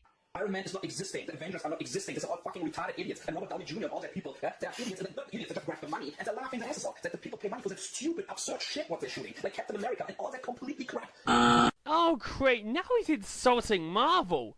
Good Jesus Christ. Marvel take their time in making the Avengers, which is pretty much what they did this year with Avengers Age of Ultron, which is the follow-up to Avengers Assemble. You mean the sequel came after the original? Seriously, who would have guessed? I didn't. Also, why do I get the feeling he's more so offended by the fact that Uwe Boll just shit-talked Marvel Studios than the fact that Uwe Boll essentially said Hollywood are money-grabbing demons? Yet, what you're doing is pretty much bashing them because you didn't even get your own way and pretty much throwing your toys out of the pram like a complete spoiled brat. Oh yeah, I also forgot another thing. He likes to repeat himself a lot! Ugh, goodness gracious me, Uwe Boll. You've really turned yourself into a right egotist with your ego going over about 6.5 out of 10. This doesn't really describe his ego. Whiny, yes. But egotistical? Not really. And why are we rating egos again? God, Ryan, you shove your opinions in everyone's face so much. Why do you do that? Your ego is so high. Ryan Rhino Mills' ego, 7.8 out of 10. Too much clock. That is what the guy said, you have to fucking kill the rich. Oh yes, bring out a death rent to everybody, all because you didn't get your own way because your movie's bombed because of negativity and people not liking your films. Man, what a great way to absolutely get your message across. That is just low and completely disgusting of what you just did. You pretty much are insulting everybody, mostly because you just couldn't get your own way like a spoiled brat and a total person who likes to throw his toys out pram, all because your film's bombed at the cinemas. How is this insulting people who make better stuff? All he is angry at the average person not giving him the money he needs. If anything, the last video did more because he bluntly attacked the movie industry in certain ways. Oh my god. And looking at the title of this one, this had nothing to do with the June Kickstarter that failed. It sort of does. I mean, he did bring up Rampage 3, which is what was being kickstarted. Not to mention he brings up the Kickstarter and Indiegogo donations in the description of his video, so there's that too. So here's Uwe Boll, and that is the last update. We have only 4 days to do with the Rampage campaign. And that was my 3rd campaign now, after Postal 2 failed, after Indiegogo for Rampage 3 failed, and now Kickstarter failed too.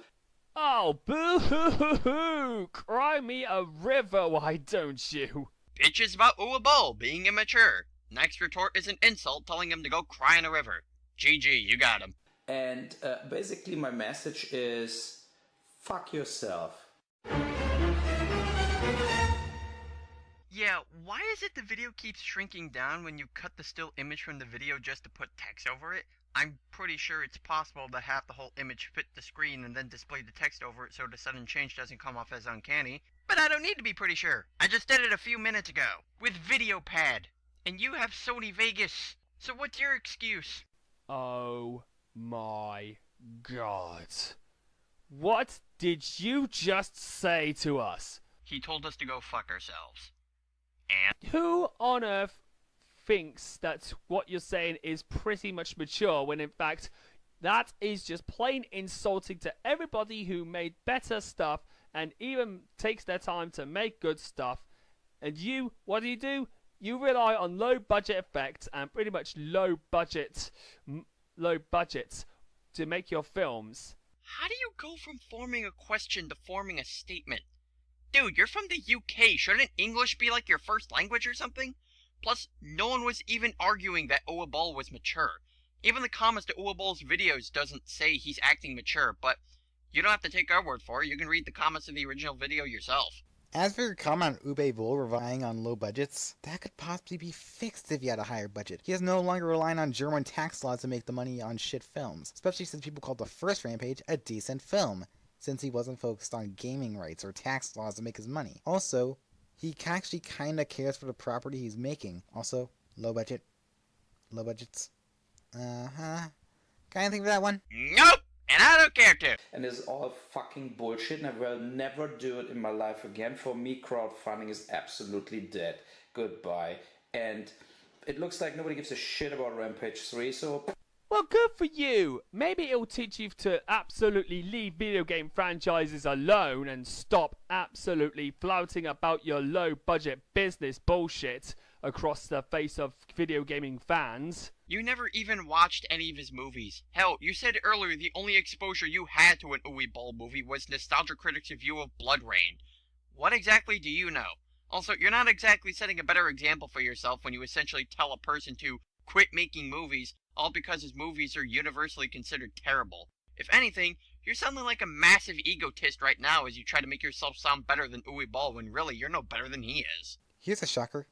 He kinda isn't anymore. In fact, the last film he made based on a video game property was In the Name of the King 3. And that's only because it was a sequel to one that was based on one. And that is the last film in the franchise, so he's probably not going to be touching on other IPs anytime soon and mostly focusing on original works. These films still suck, but it doesn't mean he's slapping gamers in the face anymore. Maybe I shouldn't do it then. I have enough money to play golf till I'm dead, and I was willing to do all of this as the campaigns for to make any money. I want to do Rampage 3 because it is an important movie. Why is Rampage 3 more important than any other video for other films like Avengers Age of Ultron, Jurassic World, and the upcoming Terminator Genesis? That's not what he meant, you twat-guzzling pleb! He said Rampage 3 is important to him, not more important than other movies being made. Learn to listen to words, please. Maybe because he has a bigger connection to the source material? Anarcho-political themes he respects? But it looks like you're easier giving $600,000 if you make a movie about some retarded wizard in the forest, or for another, whatever, Marvel Avengers bullshit dirt. Again with the insult towards Marvel. Goodness gracious me, you really have a massive hard-on to insult anybody else that you don't even like Marvel. You mean like the massive hard-on you get from insulting Uwe Boll? That sounds disgusting. Skip it? Why would I? No one needs to see that. So goodbye and goodbye Hollywood. And I highly doubt everybody's going to listen to you. Then why are you listening to it, and why did it go viral? So what did I think of those two videos? You think they're stupid. The end. Never have I seen such a complete egotist in my entire life with this ego like that. Again with the ego thing. Is he going to go on like this during the rest of the video? Well, because his box office films busted and bombed, or just automatically means he can absolutely wants the right to pretty much insult anybody, mostly because they didn't like his thing, or the trash that he's done. 18 seconds. Just to repeat everything he said during the entire commentary. Wow, that's one less second than the last time. Good job, GST. You're improving on the timing. Yay! Somewhat. So, Urbile, here's my advice. Quit making films all because they didn't even make a dime, or pretty much people didn't want to watch them, or the fact that you didn't even want to make them, because your films pretty much suck. Yeah, I'm pretty sure advice is supposed to be helpful to people in order to improve on their work. Okay, Uabal, listen, brah. I know you're going through rough times right now with this Kickstarter thing, but it might be in your best interest to stop doing what you like doing, because you suck dick at what you do. Classy GST. Also, Uabal doesn't like making movies, you say? If that's the case, then why did he say that the first video you commented on, that Rampage 3, was important to him? Clearly he doesn't like making movies. It's no wonder why in 2009 you got a Golden Raspberry Award for the worst career achievement ever. Yeah, that's right. I am not even wrong neither. I actually looked it up. Good for you! You could look up shit on the internet! What, do you want the frickin' Emmy? Believe me, Duke, you'd be surprised how many people don't bother with that. Although it'd probably help if he presented that info in his video. Along with the statistics on how much money directors and producers make compared to Hollywood. And along with how buying a Honda is more economical than buying a Ferrari. And along with how Uwebol's movies brainwash people. And along with where I left my pants. And wait, what? And also, your films like Alone in the Dark, Blood Vein, Far Cry, and even others may be classified as probably the worst, some of the worst films ever made. Well said, Doug Walker. Now you were saying, GST? And my god, you couldn't even get love in Urbile. Why is GST suddenly speaking in third person? Duke is confused! Oh god. GST is turning into the Hulk! Duke and Romney cover! I wouldn't say that's to anybody else. Mostly Michael Bay wouldn't go that low. Even though Michael Bay has insulted critics before, such as when he said that they are insulting my movies for appealing to young adults. Also, what does Michael Bay have to do with this video, aside from needing something to drag out your point? And with those rants, I think a lot of people, he's going to only exacerbate the hate even further. He's only going to get more and more people trolling him until the day he pretty much dies. Should we tell him? No, just let it happen. He'll understand. Are you sure? He's a big boy now. He can think for himself. I hope you're right about this. When have I been wrong? On second thought, maybe we should tell him. And if he stops making films, well, it will do the world a lot of good. Well, gee, isn't that a scummy thing to say to someone? Oh, hey, Uabol, you stopped making movies? Well, good, the world was better off without him. I mean, say what you want about me being an asshole, but at least I don't go out and say, oh, the world would be better off without your kind. So that's the Iron Kiddo sign out saying goodnight. Thank you for joining me. Peace out. And may Christopher Lee, one of the greatest actors of all time, rest in peace. In the back? Dick move, Banner. And that's where the video ends. Is he seriously still going by that fake production name? GST, you don't own a production. You don't even own a studio. Final thoughts? Did people really respect GST back then? Yeah, they did. Until people actually started commentating on him. Those dirty bisexuals! The scary thing is, I actually think he got worse.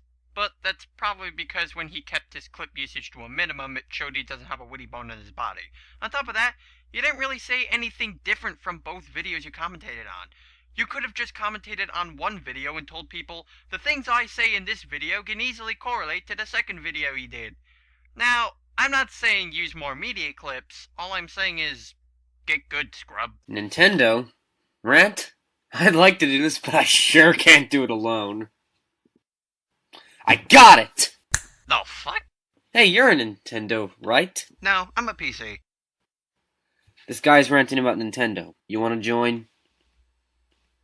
I will serve me goddess well and smite the unpure. Dude, that sounds so lonely. Hey, not in front of Lefty.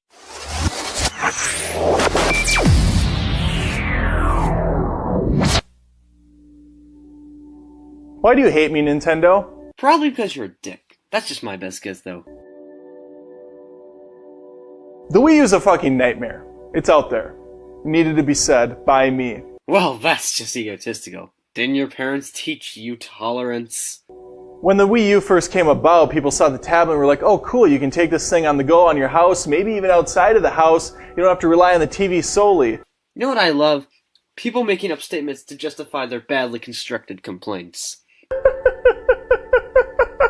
Ladies and gentlemen, you're witnessing it firsthand. Satan possessing a live vessel. False. Well, why would you want to play a game on your TV on your tablet? So you have to do this. You do realize you don't need to look at your tablet while playing the game on the TV, right? It's merely an option with whatever view you want to look at. And hey, the screen on the tablet is convenient, because say you want to play on the Wii U, but someone else wants to catch a show on television. Well, you can switch the TV onto the cable or satellite or whatever you use for television, and you can still play on the Wii U using the gamepad. You do realize that you only have to do this when you're playing games with the maps. Yes, there are exceptions, but usually the player using the gamepad, such as in New Super Mario Bros. U, is focused on it. Or, you know, the gamepad is just for off-TV play. Constantly do this. This is fun. I prefer to not watch my TV and watch a tablet at all times. Okay, can I ask a serious question? What drooling scuzz monkey actually plays the Wii U like that? If you raise your hand, guess what? You're playing it wrong. Clearly someone wouldn't like tablets. What? Later people thought maybe it was going to be used for maps and street views and things like that. Like in Zelda, it could be your map and your HUD. But it turns out you need to look up and down so often it becomes a hindrance. It's a bother. Either you played some really obscure Wii U games, or you just don't know how to play them. Because when you actually play them the way you're meant to, you don't have to look down so often. Because if you play the way you're playing, you'll probably play way slower than you could have if you just took the time to look, then look back up. Seriously, you're just exaggerating. And already, games are starting to not use this thing at all. Which begs the question, why are you bitching about it? Well, fuck innovation, I guess. You give no detail, so I have no choice but to assume it's that. This is the Wiimote all over again. I hated that shit when it came out, and now I hate the tablet. Nintendo, just give me a system with a regular controller. Is it hard? Is it hard to do that? And guess what? They have, in the form of the Classic Controller Pro, and still allowing GameCube controller support with the new GameCube adapter. All Nintendo are doing is giving people more options to play, just in case some people want to play a certain way. Some people play using Wiimotes and nunchucks. Some people play with classic controllers. Some people play with GameCube controllers. Some play with the gamepad. Nintendo have given the people who like their content all these options to play. So if you don't like one option, good for you. There's 4 others you can try out. Now stop crying or I'll get the fucking pacifier. It is probably going to be easier for a developer to get original ideas and be innovative when they have unique and new tech to work with. Are innovating. We love the games, not the controller. The 64 controller was dumb as fuck. The Wiimote was dumb as fuck. The Wii U tablet is dumb as fuck. Give me the GameCube controller. Hell, you've been doing it 3 times over now! Well, gee, it's almost like they do that to satisfy people like you who think Nintendo only care for a casual crowd. Pfft, that's stupid. Who would think that? You have to take into consideration they'd have to do quite a bit to map the controls to the Wii U gamepad, which will take quite a bit of time. The GameCube had the game controller, obviously. The Wii had backwards compatibility with the GameCube controller. And guess what, folks? It's happening the 3rd time. Wii U's now introduced a dongle for Smash Bros. Wii U, so you can use the GameCube controller for that game only. For that game only. What the fuck? Be real with me. What other game besides Smash Brothers did you ever use the GameCube controller for? Hell, I have plenty of games that allow you to use the GameCube controller to play the games. Tatsunoko vs. Capcom, Naruto Clash of Ninja Revolutions 1, 2, and 3, Knight's Journey of Dreams, Rayman Origins, Klonoa Wii, Dragon Ball Z Budokai Tenkaichi 3, Mario Kart, and Sonic Colors. None of them I have ever used a GameCube controller for. Besides, you can always get a Classic Controller Pro, so what's the big deal? Yes, we all know you want to be the AVGN, but seriously, that is such an obviously stolen joke from the Angry Video Game Nerd. I love Nintendo games. I just say how they changed their optional controllers. Mario, Star Fox, Zelda, Donkey Kong, all of them. But I don't like their systems. I haven't liked their systems since the Super Nintendo. But didn't you just compliment the GameCube controller a moment ago? GameCube was years after the Super Nintendo, so what is it, Adam? Haters gonna hate Taylor Swift. I know what you're thinking. You warned me. The Nintendo fanboys are going to be out in full force, yelling at me that graphics don't matter. Okay, this really pisses me off. Whenever people are presenting an argument and are pretty much saying that anyone who disagrees with them or calls them out on their bullshit are haters or fanboys. Sir, it's time for us to look at the dictionary. Opinion, noun. A view or judgment, not about something necessarily based on fact or knowledge. So, your point is pretty much null and void. Good day, sir. That the technology doesn't need to catch up. It can stay stagnant as long as the games are good. And really, that's all that should matter. I mean, Tatsunoko vs. Capcom isn't the most stellar game to look at, but it's still a fun game to play. What's your point? Fuck you. That's not how the world works, people. You can have it your way, Burger King. You can have the best of both worlds, Miley Cyrus. And don't Really? You're going to make a big issue about how Nintendo only focus on making their games good and not their visual presentation. Didn't you just go off saying you love Nintendo's games? Now all of a sudden you're bashing the games for not living up to today's standards? And all because of a fucking tablet. Better keep you away from a Kindle. God forbid you start bitching about Amazon next. worry, old Adam Bear, self-nicknamed, has the solution. Sir, please don't stroke your own cock on camera. It'll make a much less idiotic video. 2015, possibly early 2016, announced the new Nintendo. You will call it the Nintendo. What exactly is a new system with a new name going to do for the company? It takes money to make new hardware for the console itself, the controllers, and lastly manufacturing them so they can multiply the units and make them sellable in stores. Making a new system now while the Wii U is still really new seems like a waste of money. People are already having difficulties with the name Wii U, and people refer to the NES as the Nintendo. So wouldn't it be even more confusing to have a system called the Nintendo? Let's not alienate those players, but also make this new Nintendo backwards compatible. Whether that's digital, whether you can take your bot games and bring them over digitally, or whether or not you can put the shitty CDs in. I don't care what you do. Let's not totally alienate the people that were dumb enough to buy this thing. Psst. It's called the eShop. Got all your favorite classic games on there, fully compatible with your system and controllers. Try using it. Step 3. Nintendo Playbook time. You launch with Zelda. The same Zelda that's going to be coming out on the Wii U, with better graphics for the Nintendo 2, the new Nintendo, whatever we're going to call it. Zelda's going to save the system. Really. The game is being built around the Wii U's hard drive, which if Nintendo were to port it on a new system, they'd have to alternate the settings of the game to make it compatible with the system. So that's more money going into making a new console, controllers, manufacturing, and porting a game, which also will need money to be manufactured. Not to mention play tests, which will have to be done to make sure it works on the systems, which also costs money. Please do me a favor and never open a business. As long as it's not called We Fuck You. Okay, I think the name is weird too, but it's no better than Xbox One. Besides, why should the name be a factor to deciding if a console is good or not? Newsflash, dumbass, people didn't bitch about the Xbox One when it was first announced just because the name was dumb. They bitched because of the stupid policies that went with the system. Step 4. You give it the same hardware specs as a PS4 or an Xbox One. I don't care which one. I don't give a shit. God fucking damn it. Okay, you're starting to remind me of some guy I know at college who literally says the exact same things in this video. Oh, be more like the PS4, be more like the Xbox One. The Wii U has already put out beautiful looking games and even went HD. Smash 4, Hyrule Warriors, Zelda Wii U for just some trailers, Bayonetta 2. Nintendo have been pushing out very well polished games, but you're going to bitch just because they're not pretty enough to you. Besides, pretty graphics don't make a good game. I mean, look at Epic Mickey 2. Beautiful visuals and vibrant colors are everywhere. The whole wasteland is ironically alive in detail and expression. Yet it suffers from a terrible story, worse camera controls than the first, and an uncooperative AI that pretty much forces you to do co-op if you want to progress in the game at all. The game is terrible, yet it has beautiful visuals. So no, better graphics do not mean better game, nor does it mean better console. Let's look back to 1991 with the 3DO. It had very visually impressive games for its time, far surpassing Genesis and Super Nintendo.